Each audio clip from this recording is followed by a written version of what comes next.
Hi, welcome to the Howling Hour podcast. I'm your host, Chris Staten. You can find me on Twitter at pilgrim_NE, and you can find the show on Twitter and Instagram at the Howling Hour _. You can also find us now on YouTube, where previous week's episodes will be uploaded there, also on Fridays. Granted, I think at the time of recording this, I can almost guarantee this episode will not be coming out on a Friday. Joined with me today, back on the mic, is Koopa. Hey, what's up, man? How you doing? Doing pretty good. I am wiped. I just started working again this week. Nice. And for the first time in literal years, I have to regularly get up at like 6:30 in the morning. So. Oof. Yeah. Hate to see it. You hate to see it. It's brutal. I've taken a nap the last 2 days after work, which I actually was pretty good about like not taking too many naps anymore in like the afternoon. But now I'm just like, I need this. I think if I'm going to be staying up past like 8 o'clock. Yeah, I'm definitely going to bed as soon as I finish this podcast because I too am wiped. It's been a long week. I actually just got back from Vegas earlier this week, so. Okay, yeah. I know you were taking a trip. I didn't inquire as to where you were going. Vegas is pretty sick. Yeah. I've been meaning to go there for a long time. It was awesome. Have not. Lawless land. Yeah. People just walking up and down the streets with open containers, just getting absolutely sloshed, I imagine. Yeah, it definitely has real like through town in a JRPG energy, like. Sure. You know that there's some side quests to be had there. And yeah, we survived. Albeit by the skin of our teeth, but we survived. And today we are going to be talking about the 1931 pre-code, not even really a horror film, because horror films weren't even really well known or even established as a genre at the time. Frankenstein. Yeah. Directed by James Whale. And starring Colin Clive, Boris Karloff, Mae Clark, John Bowles, Dwight Fry, Edward Van Sloan, and Frederick Kerr. And no lie, this wasn't the first time I had seen this movie. But it was definitely the first time I had seen this movie in God knows how long. I literally don't remember the first time I saw this movie. But I own this version of Frankenstein on DVD, so it must have been, whenever I got that on DVD. Yeah, I think I saw this movie for the first time in a film class in college, as I have with like most classic films and like films of this period. Sure. I think I was taking like a film class in community college, and we watched it, and it's it for something that's like almost 100 years old. It definitely is like. Did not show its age. That's kind of the beautiful thing. Well, it does and it doesn't, I guess is what I'm trying to get at. Like, you're completely right. Yeah. Like, there's so many aspects of this movie that it seems like it still works well today. There's a lot of like older movies that like classics, right? Because this Frankenstein is considered a classic film. It's been inducted into the National Film Registry. It has been considered by many to be the greatest horror film of all time, and I think it really earns that in a lot of ways. There's a reason why, so one of my favorite TV shows is Psych, and like I remember they really like their horror stuff in Psych. Generally, Hitchcock is big because the fans are referred to as psychos. But I remember this like one episode with like Sean, the main character, as a kid. He stays up and he's like watching like a black and white horror film, and there's a lot of that of like kids growing up in the 80s and watching movies that were in black and white, very very aged stuff. So stuff like Frankenstein or some of Karloff's other work, like The Mummy, right? Sure. And it's like for a lot of them that was like their first foray into horror. And it still worked there, like 50 years after it had worked, after it had been made. Yeah. And it still works today. These movies are timeless. Yeah, and you can like see the influence of this movie in like not just, the various sequels and spin-offs that they spawn, but also in just like their just the regular like pop culture zeitgeist. Like I remember so many times Yeah. just like growing up watching cartoons as a kid and seeing like a mob with like torches and pitchforks and like, the iconic line of it's alive, it's alive. And just, all like Yeah. the various ways that this has been parodied to death. Do you have a favorite of like the Frankenstein spin-offs? Because I already know what mine is. Oh, it's young I was Frankenstein. gonna say it has to be Young Frankenstein. 1000%. Can't beat it. Yeah, it's so good. It's actually one of my dad's favorite movies, and that's why that was my first introduction to like the Frankenstein genre. Was this 1974 parody comedy with Gene Wilder? It may have been mine too, honestly. Either that or it was like some like how we talked about on your podcast about Halloween specials, like a Alvin and the Chipmunks Yeah, right. situation, I think. Also, a well-known adaptation. It's not about Frankenstein, but Frankenstein is one of the main characters, I guess. Is the 1980. God, I'm gonna be wrong about this year, but I want to say 1984. The Monster Squad. Which Frankenstein is a relatively lovable character in that movie. He's kind of just like a big dumb oaf who does actually end up befriending the young girl lead in that movie. Ooh, wow. Which not the case in this movie. No. Which this movie is not exactly representative of the source material, right? Lots of creative liberties taken in the story. There is no, windmill burning in the novel. In the novel, Frankenstein's first name is not Henry. It's Victor. Henry is his best friend's name. They swapped the names because they thought the name Victor wasn't as appealing to an American audience as Henry would be. At the end, Frankenstein lives. Him and his bride Elizabeth live in this movie, which I honestly forgot about. Yeah.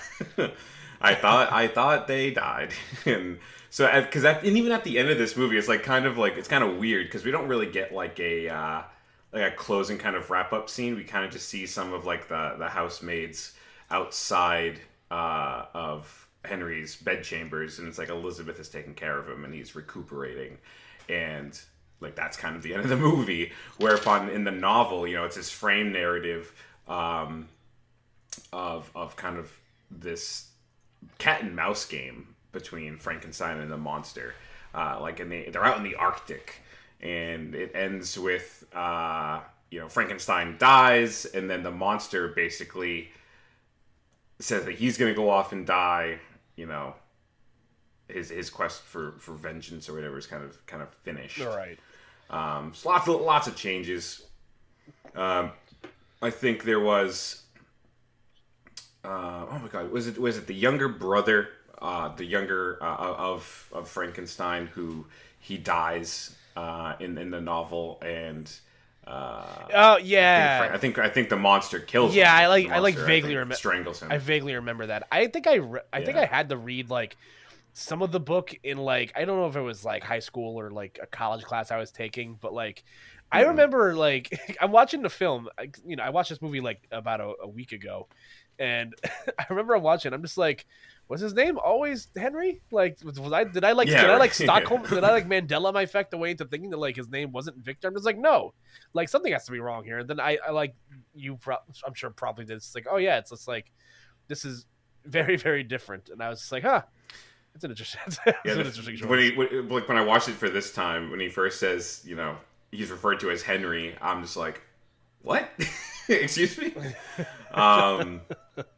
Yeah, just very odd. Because I read this senior year of high school, and then I read it again for a college class. And I think I've read it one more time around that same time period as well. It's a good book. I recommend if you haven't picked up the book, definitely do so. Written by Mary Shelley. in the 1800s stand another, just like this movie, that novel I think has stood the test of time. Explores a lot of themes that are still relevant today.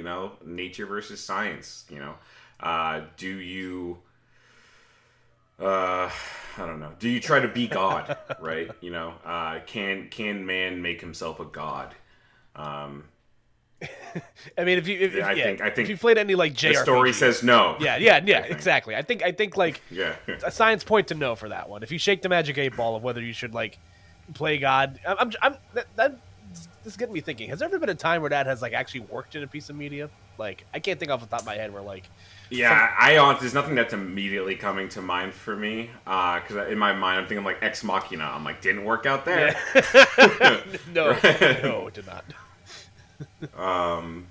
It's just one of those big things. It's just like, it's something that mankind should not go against the way of nature. What is dead should stay dead.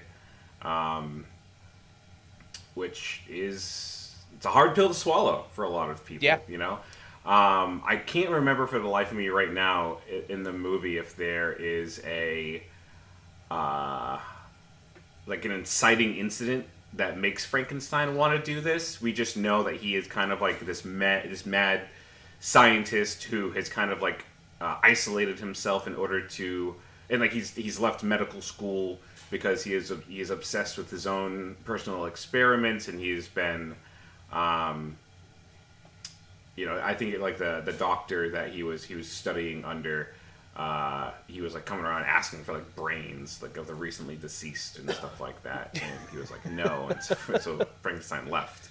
But I don't think we ever really get like a reason why he wanted to do this, because like in the novel, Frankenstein's whole the thing that kind of sets him on the path of trying to figure out how to beat death is the death of his mother. Right. It shakes him to his core, and he is driven mad in a sense by that.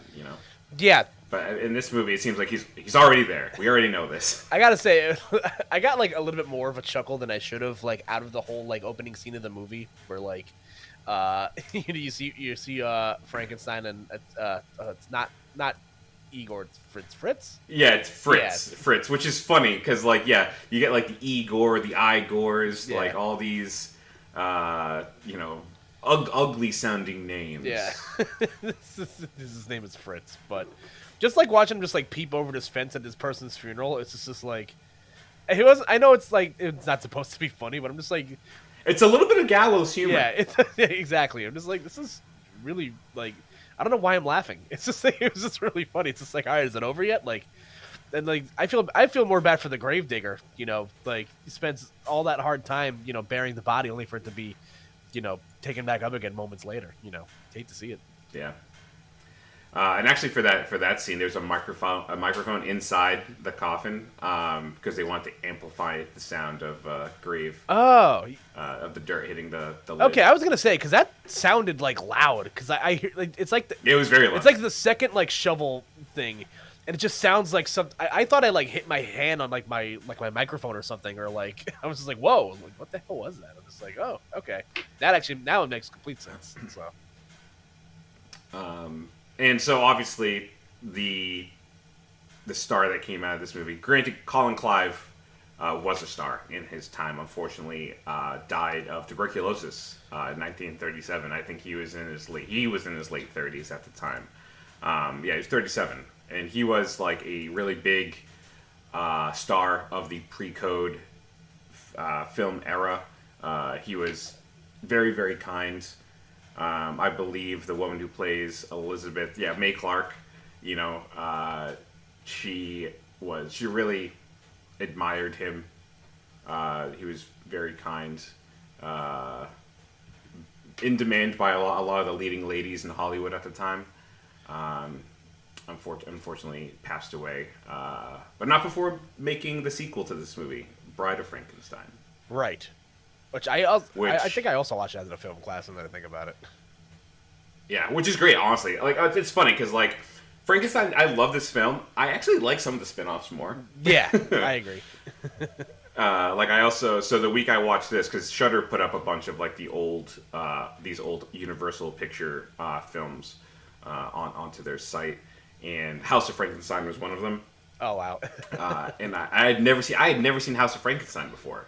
I did not know what to expect, and I really liked it. I thought it was a very fun romp because it kind of put together three of the titans of the Universal horror world. You had Bela Lugosi as Dracula. You had Lon Chaney Jr. as the Wolfman, and then Boris Karloff.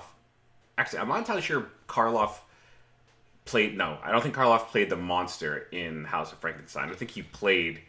Oh my God, did he play the Doctor? I don't know. I don't really recall. Yeah, I like vaguely remember what you're talking about. Yeah, I'm looking actually right now. I'm scrolling through the wiki. So Karloff returned to the series, but not to reprise his role of the monster, but as the Mad Doctor. Sure, yeah, because Frankenstein. I was saying, because I know for a fact, like the Doctor Frankenstein, not in House of Frankenstein, but he was the Mad Doctor who wanted to do all this stuff that set all these actions into motion. That was very fun.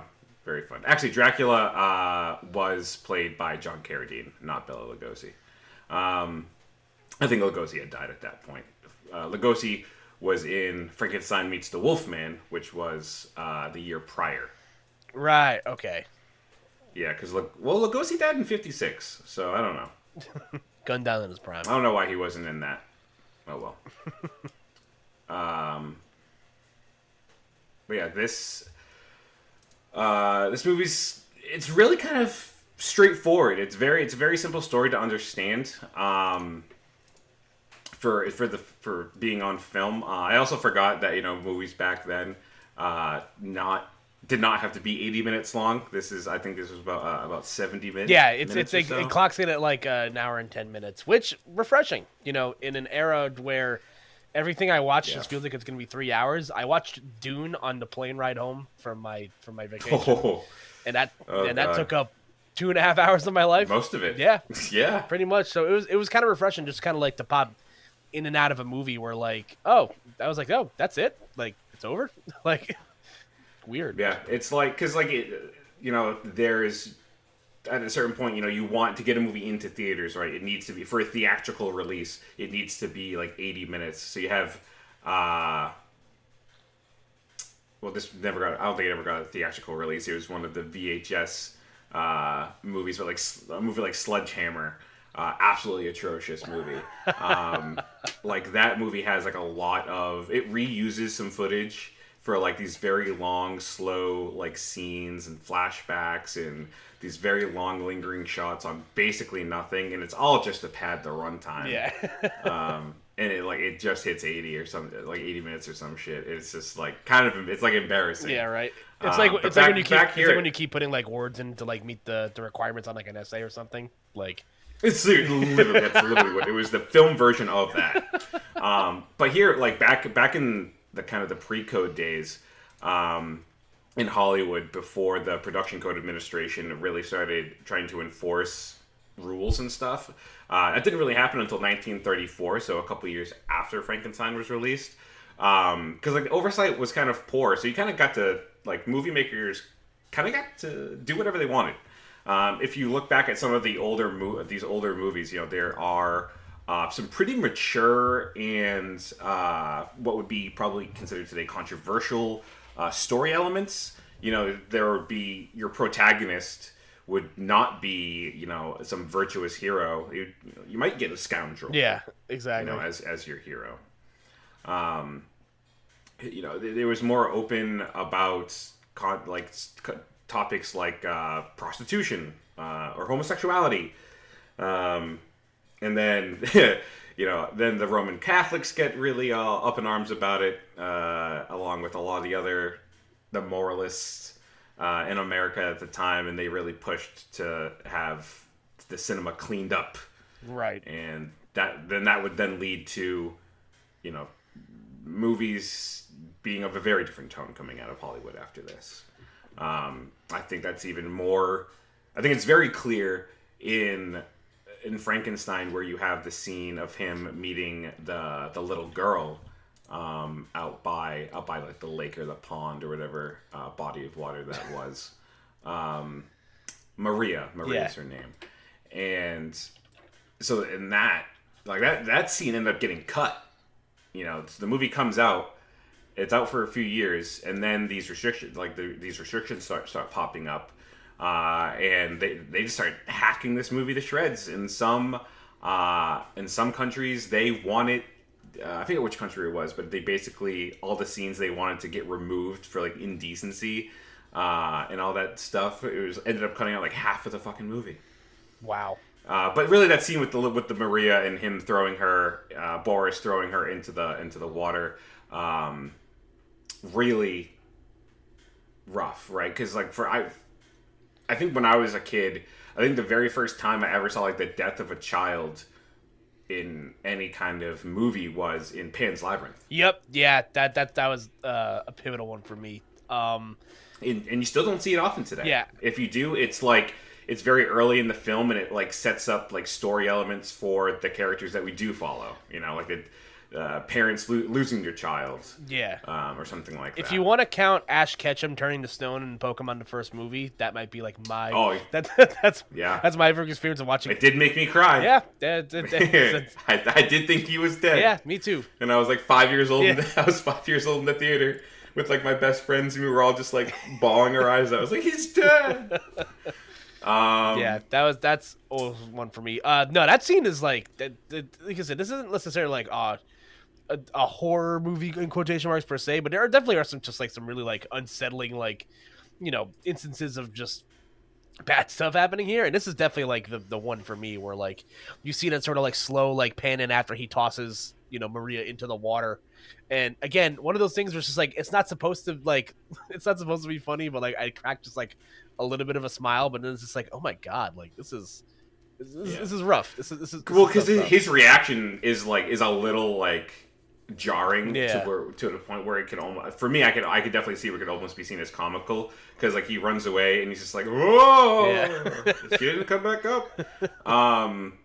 Because like really that's where the cut is, because like he's so right before he goes to pick her up, like there's the cut there, and that's where for years, you know, for a long time they thought that footage of him throwing her into the water was lost forever. But it was recovered in like the 80s or something, and it was restored for future releases. But like Boris didn't even really want to do that film. Boris Karloff, you know, a guy, again, another genuinely seems like a very sweet man.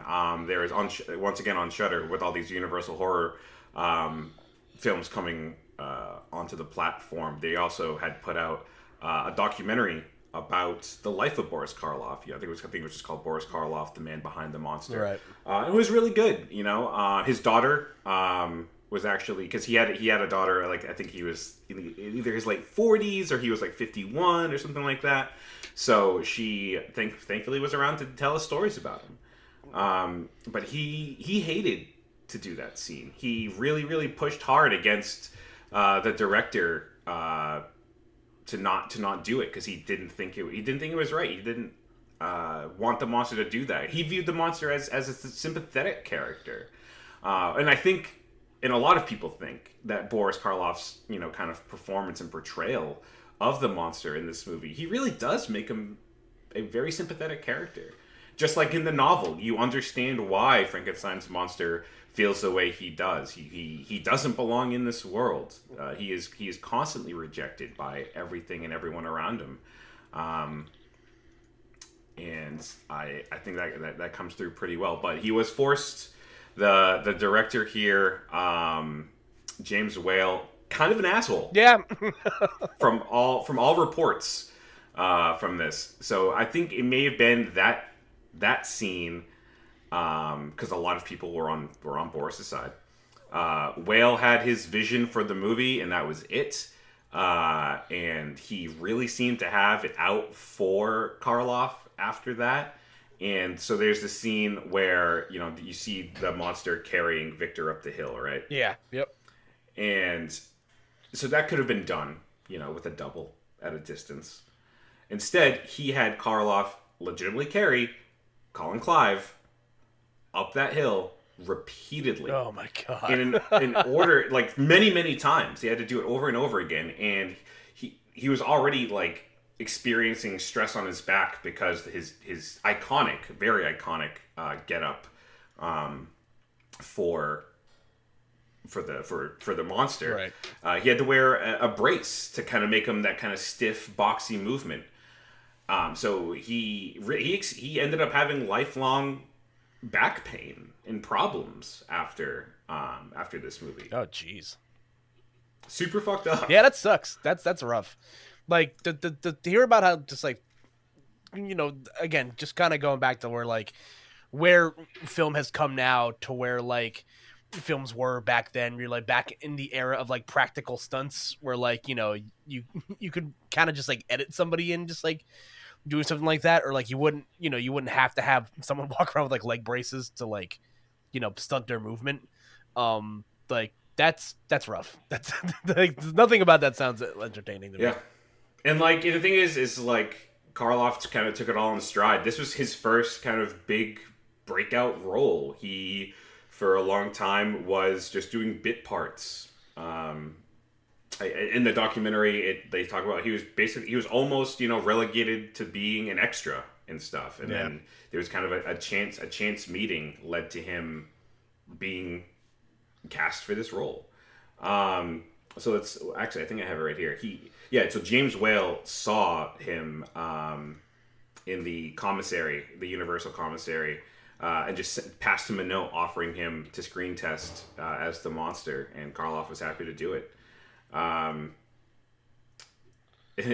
what to say here? Karloff later joked that he was offended by being viewed as such an ugly character, since on the day that Whale spotted him, he was wearing his most elegant suit and thought he was looking handsome, which is a rip on that. But yeah, so that's how he ended up. He did some other things outside of this, but I think to this day he is still most well known for all of his Frankenstein work. I'm going to actually go through the plot of this movie real quick. Absolutely. Just so that we always do it, got to get out of the way. I assume most people know the broad strokes. There's really not a whole lot to go through here. So, Frankenstein begins with Edward Van Sloan stepping from behind a curtain to break the fourth wall and deliver a brief caution to the audience. He says, "How do you do? Mr. Call Lamel feels it would be a little unkind to present this picture without just a word of friendly warning. We're about to unfold the story of Frankenstein, a man of science who sought to create a man after his own image without reckoning upon God. It is one of the strangest tales ever told. It deals with the two great mysteries of creation, life and death. I think it will thrill you. It may shock you. It might even horrify you. So, if any of you feel that you do not care to subject your nerves to such a strain, now's your chance to, we warned you." In a village of the Bavarian Alps, Henry Frankenstein and his assistant Fritz, a hunchback, piece together a human body. Some of the parts are from freshly buried bodies, and some from the bodies of recently hanged criminals. In a laboratory he's built inside a watchtower, Henry desires to create a human, giving this body life through electrical devices. He still needs a brain for his creation. At a nearby school, Henry's former teacher, Dr. Waldman, shows his class the brain of an average human being and the corrupted brain of a criminal for comparison. Henry sends Fritz to steal the healthy brain from Waldman's class. Fritz accidentally damages it, and so brings Henry the corrupt brain. Henry's fiancée Elizabeth speaks with their friend Victor and the scientist's peculiar actions and his seclusion. Elizabeth and Victor ask Waldman to help understanding Henry's behavior, and Waldman reveals he is aware Henry wishes to create life. Concerned for Henry, they arrive at the lab just as he makes his final preparations, the lifeless body on an operating table. As the storm rages, Henry invites Elizabeth and the others to watch. Henry and Fritz raise the operating table toward an opening at the top of the tower. The creature and Henry's equipment are exposed to the lightning storm and empowered, bringing the creature to life. Frankenstein's monster, despite its grotesque form, seemed to be an innocent, childlike creation. Henry welcomes it into his laboratory and asks it to sit, which it does. He opens up the roof, causing the monster to reach out towards the sunlight. Fritz enters with a flaming torch, which frightens the monster. Its fright is mistaken by Henry and Waldman for an attempt to attack them, and is chained in the dungeon, where Fritz antagonizes it with a torch. Hearing Fritz shriek in the dungeon, Henry and Waldman run down, finding that the monster has strangled and hanged Fritz. The monster lunges at the two, but they lock the monster inside. Realizing the monster must be destroyed, Henry prepares an injection of a powerful drug, and the two conspire to release the monster and inject it as it attacks. When the door is unlocked, the monster lunges at Henry as Waldman injects the drug into the monster's back. The monster falls to the floor unconscious. Henry collapses from exhaustion, and Elizabeth and Henry's father take him home. Henry is worried about the monster, but Waldman reassures him that he will destroy it. While Henry is at home, recovered and preparing for his wedding, Waldman examines the monster. As he prepares to vivisect it, the monster strangles him. It escapes from the tower and wanders through the landscape, encountering a farmer's young daughter, Maria. She asks him to play a game with her in which they toss flowers onto a lake. The monster enjoys the game, but when they run out of flowers, he throws Maria into the lake, where she disappears beneath the surface. The monster runs away. With preparations for the wedding completed, Henry is happy with Elizabeth. They are to marry as soon as Waldman arrives. Victor rushes in, saying that Waldman has been found strangled. Henry suspects the monster. The monster enters Elizabeth's room, causing her to scream. When the searchers arrive, they find Elizabeth unconscious. The monster has escaped. Maria's father arrives, carrying his drowned daughter's body. He says she was murdered, and the villagers form a search party to capture the monster. During the search, Henry is attacked by the monster. The monster knocks Henry unconscious and carries him to an old mill. The peasants hear his cries and find the monster has climbed to the top, dragging Henry with him. The monster hurls the scientist to the ground. His fall is broken by the vanes of the windmill, saving his life. Some of the villagers bring him home, while the rest of the mob set the windmill ablaze, with the monster trapped inside. At Castle Frankenstein, Henry's father celebrates the wedding of his recovered son with a toast to a future grandchild. The end. What a story. Yeah, I love that. It's like the toast to the House of Frankenstein, which I love that they use that as the name of one of the movies. And also Young Frankenstein is another one. Yeah. The Young Frankenstein, to the House of Frankenstein. And I'm like, oh, okay, now we know where that comes from. Yeah, it's all part of the greater Frankenstein cinematic universe. So. Yeah. Honestly, though, like, isn't the Universal... didn't Universal really do the first cinematic universe? Hey, you know what? You might be onto something there. Their MonsterVerse, which I think I heard rumors, or even like confirmation actually, that they're gonna be doing that again. They're gonna try and revive the that's MonsterVerse. right. Yeah, I remember reading something about this recently. Because obviously everyone's trying to copy the Marvel formula. I've read that same sort of thing with like I think because like the Godzilla and like King Kong films are like doing the same thing sort of. Right. Yeah, I think I read something about like a Hasbro verse or something like that. It was, yeah, everybody's trying to get in with the cinematic universes. It's weird. I can't fault him for it. I kind of hate it personally, but I'm very much someone who believes that most movies should just be made as isolated objects that you don't need to watch all the other movies to enjoy this movie. Yeah, it's just, I get it. Like, if something's already a series and it's being adapted into film, that's one thing. When you have, when you can just make movies as standalone things, and it doesn't need to be connected to anything to still exist, it should, I don't know. I love and hate Marvel because I love so many of Marvel's products. I'm very much a sucker for Guardians of the Galaxy. I loved all of their shows that they did last year. Yep. No, I agree, and they'll be taking technically a foray into the horror genre with their newest film. The multiverse. Yeah, my man Sam Raimi. Very excited for that. I'm so happy Sam Raimi's back in the saddle. Yeah, I am. I'm stoked. I might watch Drag Me to Hell right now. That's another great movie. That movie is so funny. When Drag Me to Hell first came out, I saw it in theaters, and that movie definitely like chilled me and disturbed me in ways. Because Drag Me to Hell came out in like 2009? Yeah, 2009, 2010, I think. Yeah, so I was like 14, 15. I'm like, this movie's fucked up, bro. Yeah, Um, that's one of my favorite horror movies. It's up there for me for sure. I'll have to do that at a future date. Ooh, count me in. Yeah. Put on the list. So, this movie, it's so funny because like the movie itself, I really don't have a whole lot of things to say about it. I mean, it's very well put together. I think it is at times a little messy, honestly. Yeah. Like I'm a little confused as to some elements of it. There's like so many things like, well, why wouldn't you just do this? Why wouldn't you just do that? Like Henry's just like, oh yeah, I'll just make this injection, and then it'll make him, pass out. Or like he wants him to die. He's like, it has to be destroyed. It's like, all right, bro, you literally have him here, like in the dungeon. He is trapped. How about you get like just a gun, Yeah. or something, right? Or just like somehow bring in like a bunch of like kindling or stuff that's gonna burn and like burn him alive in the room, or literally go tell the town, be like, hey guys, I fucked up and made this thing. And now I need help destroying it. Can you please go help? Because like, what is he afraid of losing? His medical license? No, he dropped out of medical school to do this. Yeah, shit. he was a quack to begin with. So maybe he's afraid of going to prison, but like that obviously wasn't the case because at the end of the movie, like everyone knows what he did, and he's just like recovering at home. I think like his actions literally led to the death of a little girl, and he's just like at home recovering. Yeah, that's rough. I think one of my favorite like messy things in this movie was like it's in the tail end when like they're like burning the windmill down.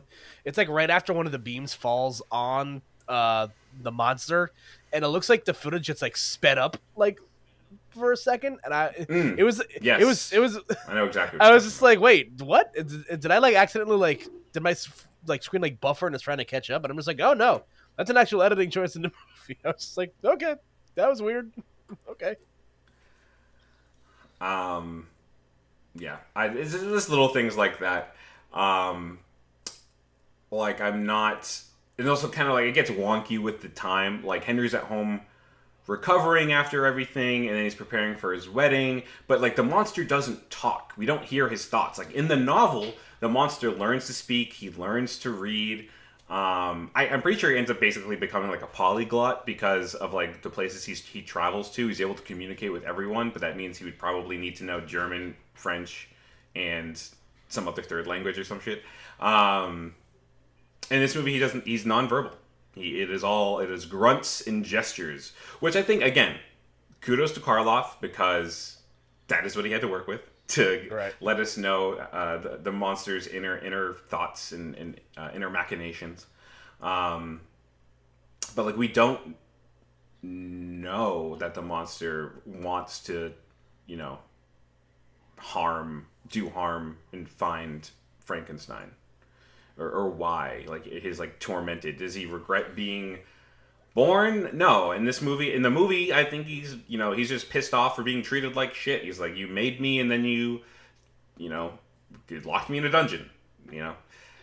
It's another thing. It's just like he kind of how did he get to Frankenstein's abode? Unseen by anybody. He's a big hulking oaf who does not seem to move very fast. Yeah. I don't really know. Yeah, there's definitely a lot of weird choices. I think it's a lot of it kind of feels like it's a film from the 30s. I feel like people just kind of like. I feel like when there's just so much creative license taken. With the story. That's just what you get, I guess. I'm looking at it now. This movie made a crap ton of money. The budget $262,000. It ended up making $12 million. Wow, which is nuts. I wonder what inflation makes that look like now. I literally gonna look that up right now. give me that good inflation calculator. Oh my gosh. So let's see. We've got 1931. Thankfully, we can go back that far. We're gonna do 12, and then let's add some zeros. And that is 22 million. Wow. A nice modest return upon investment. Actually, it'd still be a very incredibly good return on investment, but Yeah, I was gonna say crazy. I was like, I don't think this is gonna crack like the top 50 of the highest grossing films of all time, but hey, that's still a good number. That's like a decently like out of season blockbuster or something. Like, Yeah, right. Okay, so like I had mentioned earlier, this kind of incredible makeup work of Frankenstein that ends up being reused in different ways since really almost for 100 years now. Was created by Jack Pierce. He's the guy who determined that the monster would have a flat head. He would have the electrodes in his neck, the kind of the drooping eyelids, and kind of have in that suit that doesn't really fit. right. Right? Because that's not really what Frankenstein is described as looking like. The monster, I should say. The monster is not described as looking like that within the novel. But they end up doing this. But the exact design is copyrighted, and so you have no other kind of Frankenstein monster in other media looks like Boris Karloff. Right. Yeah.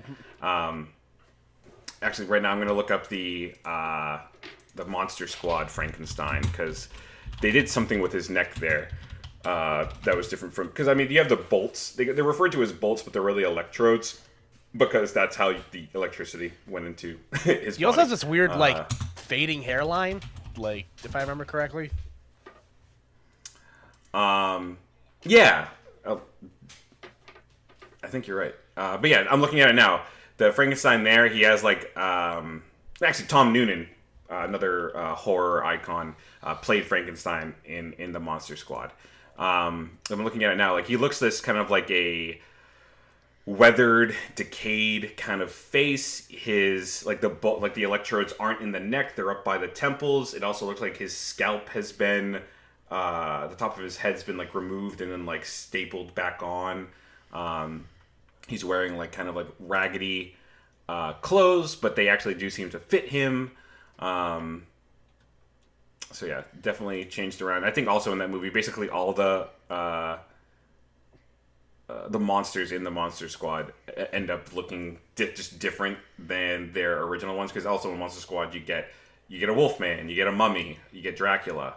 You also get I don't know what he's called actually in the Monster Squad, but you have the creature from the Black Lagoon, basically. Oh yeah. I forget what they call him. Yeah, I don't know if it's the Fish Man or something like that. Or the Gill. I think it might be called the Gill Man. If anyone wants to, they can go back and listen to I did a mini solo episode actually talking about the Monster Squad and how kind of incredibly a product of its time it is. You were correct. They do call him the Gill Man. Boom. Wow. Look at that. I didn't even have to look that up. Some after we do these episodes, some of it still is bouncing around in the noggin. But yeah. Also, once again, I love this little piece of trivia about the making of this movie and about Boris Karloff. So during production, the girl who plays Maria, she was played by a 7-year-old girl, Marilyn Harris. People thought that she would be frightened by the sight of Karloff in the monster getup. But when it came time to do the scene, the cast got together to go to the shooting location, and she ended up going right up to Karloff. Took his hand and she said, "May I drive with you?" And he said, "Would you, darling?" And they wrote together. Oh, very sweet. But once again, there's another reason why Karloff would probably feel bad about throwing this girl into the water. She also the girl herself was not a strong swimmer, and they did that scene over 10 times, I think. And it was cold water, and she persevered. I mean, she had this was in the documentary too. She had a very overbearing, abusive stage mother who, so she knew she couldn't fucking stop doing the scene until they got it right, which sucks. That's terrible. And actually, going back to the back incident stuff, so a lot of this, I think, is what prompted Karloff. He was one of the forerunners for the Screen Actors Guild. I think that's what was initially made then. It might have been some other kind of union for actors at the time that he helped put together. But even after he had kind of taken a step back from doing movies and being in the public eye, he was doing a lot of work for the union. Wow. Because actors were treated like shit a lot of the times. A lot of people, even today, people like to laugh and say, like, acting's not a real difficult job. You just show up and do what they ask you to do. But it's like, nah, man, depending on what you're doing at any given time, it could be fucking dangerous. Oh yeah. And it's like, it's not entirely common to get things right on the first take. So you're doing, scenes out in the sun, for hours and hours on end. And if you're dehydrated, that's dangerous. Stunts that involve, lifting a lot of stuff. Like in this movie, it's not good to keep doing that. So yeah, Boris Karloff, all around great guy. I couldn't imagine from what I can tell. I couldn't imagine anything worse than. I mean, doing your own stunts is already like a thing that's sort of like lost in time now. I couldn't imagine having to be tossed into like a lake 10 times. That sounds so unsatisfying to me. Yeah, these days you have what? You have like Jackie Chan, Tom Cruise, and Willem Dafoe did his own stunts for Spider-Man: No Way Home. I know, but okay, yeah, you're right. Yeah, I do remember seeing that. Yeah. But those first two are like the ones that come off the top of my head. Then again, like Tom Cruise does his own stunts, but I know that's basically exclusively in the Mission Impossible film series. Which actually I really had never seen any Mission Impossible movies until this year, and I kicked off 2022 with watching every single Mission Impossible movie in a row over the course of like 2 weeks. They're a good time, man. those films. Yeah, they were fun. There was only even like 2, which was like fucking a train wreck. Was enjoyable because it was an absolute train wreck. It was such a perfect encapsulation of, like, I think that came out in 2000 or it may have been 99. Yeah. And that was just like so beautifully of its era. It's funny you mentioned those films. I actually was gonna go back and rewatch the Rush Hour films. So it's funny how we both, the two guys that come to the top of your mind when they do their own stunts were just very omnipresent on our brains at the same time.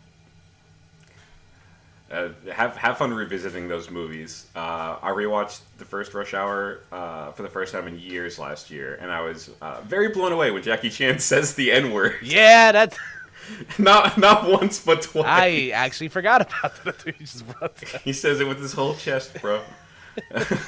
Oh man! Oh my god! At least 2 is a great movie. Movies. Yeah, absolutely. It's just the end credits where they do all the bloopers. I miss that, man. Movies got to start bringing that back. Yeah, to bring that back. But yeah, so another one for Frankenstein. What I really enjoy about this movie is a lot of the set work. I think is very very incredible. I love the landscapes that we see in the back of some of these scenes. I think the interior of his laboratory. Once again, reasons why these images get reused over and over again, because it evokes the atmosphere that you're trying to go for perfectly. This kind of dark, dank, this stone prison that Frankenstein has kind of isolated himself into. The lake scene where he throws Maria in, like, it feels like you are in and around Geneva, which I think is where the original story took place. I don't know if that's but we're in the Bavarian Alps. I don't know if they actually shot. I don't know where they shot for, but like a lot of the village nearby, like it really does evoke that kind of Bavarian culture. I love all the village people out celebrating for the wedding. It's everyone's just kind of out drinking and playing music in the streets and running around and having a good time. I think that was very well done. Once again, though, I'm just like, okay, I guess we need to be introduced to the angry mob that's about to run down the monster. But I was very like, once again, it was just like gratuitous audience, gratuitous crowd scenes. I feel like not really a whole lot going on there. I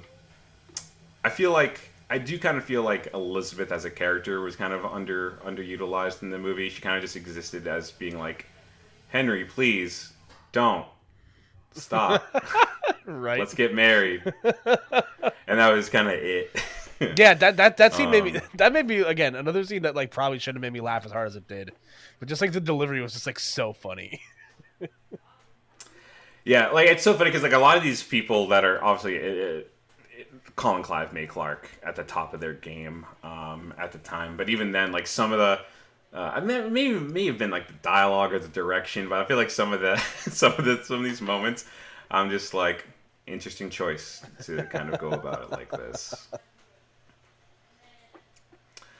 But I think for me, I think that's about all my thoughts. Unless there's anything else you want to touch on. No, I mean, listen, this was kind of I don't usually go out of my way to watch movies this old unless it's for like projects and stuff, but this was fun. And like you said, after they recently just put all these films on Shudder, I actually just not even realizing that I was going to do this podcast, I like got Shudder just because I just I had the time.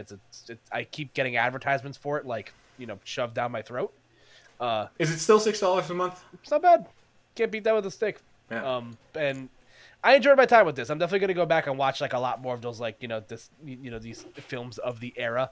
Now that I sort of have my taste with it, and is it a little messy? Yeah, it's a little clunky. Yeah, but I'm not. That's more so me just like picking nits at this point. But it was fun. Yeah, exactly. I feel that. Yeah, it was fun. I'm the same. I had a good time. It was fun.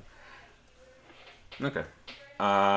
Yeah, I definitely recommend checking out for anyone listening if you have Shudder. Even if you don't have Shudder, I'm sure you can find maybe even like on YouTube or something. I assume you might be able to find a couple of these older monster flicks on these platforms. Definitely check them out.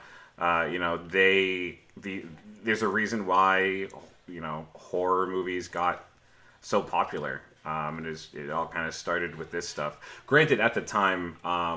Boris Karloff actually did not like the term horror to be used because he's just like, it shouldn't horrify you. It's kind of like a disgusting word. Right. It thrills you. It stimulates you. Which I definitely see that. The movies that were akin to this that were made around the time, they were often referred to as thrillers. Frankenstein, I think, was referred to as a thriller. When it was first coming out. But now we know them as horror movies. So definitely check those out. Definitely look at The Mummy if you haven't yet. The Mummy was very good. I watched that for the first time. And if anyone ever goes down to the Universal down in Orlando, I think they still have a bunch of like monster stuff down there as well. I think they do stuff around Halloween. Theming. Yeah, the Mummy's one of the ones that I haven't seen myself either. So it was really good, actually. I was very surprised by how good it was. Yeah. I actually like the Mummy more than Frankenstein. A little bit more of an engaging plot. And I absolutely loved Boris Karloff in as the Mummy in that one. And again, the effects, the makeup in that is fantastic. Anyway, I'm gonna go into some final thoughts, slap a rating on this bad boy, and we can call it. So, 1931's Frankenstein. I absolutely can see why it is still held in regard as one of the greatest horror movies of all time. If not even potentially maybe one of the best movies of all time in general, for kind of its legacy that it's kind of carved for itself over the course of almost 100 years. I can't even believe that. Almost 100 fucking That years. is so weird to say out loud. Yeah, we're literally less than 10 years out from this movie's 100-year anniversary. I think the performances all around are very good. Didn't really even talk about the performance of Fritz's actor, Dwight Fry. I thought he did very, very well depicting kind of like this kind of unlikable henchman. But there are some elements of the movie that I'm not crazy about. Like I said, like that, there's some pretty weird stuff going on in the plot at times. The ending kind of threw me for a loop. But overall, this is something that I think I can see myself revisiting every few years. I love Boris Karloff in this. He really made this movie what it was.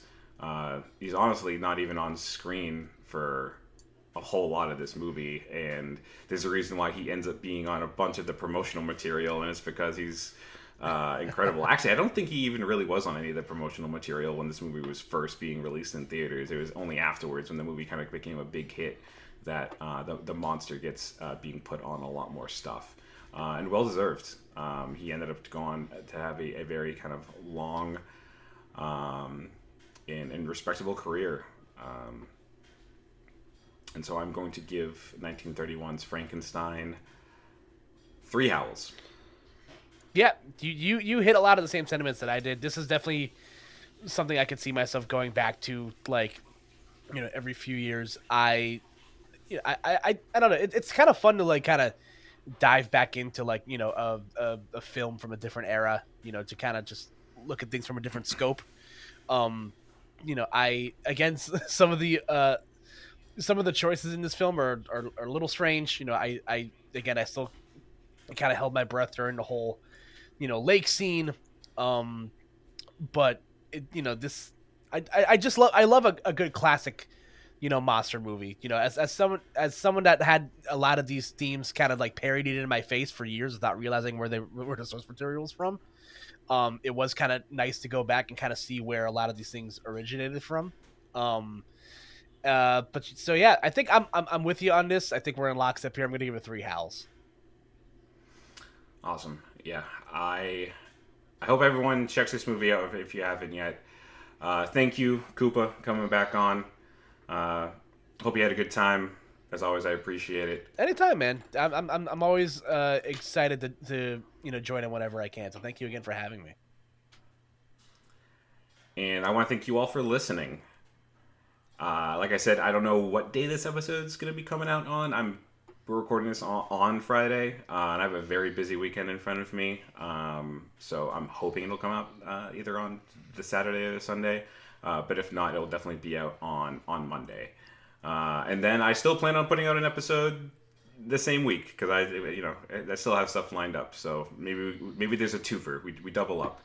Only time will tell. Maybe this is all a lie, and you will only know when the moment actually arrives. We'll see how future Chris feels about this.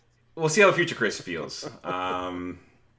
That is the magic of recording. I'm recording this now, but you are listening to it now. Time is a flat circle. Thank you all for listening. As always, I will catch you in the next one. Bye, guys. Have a good night.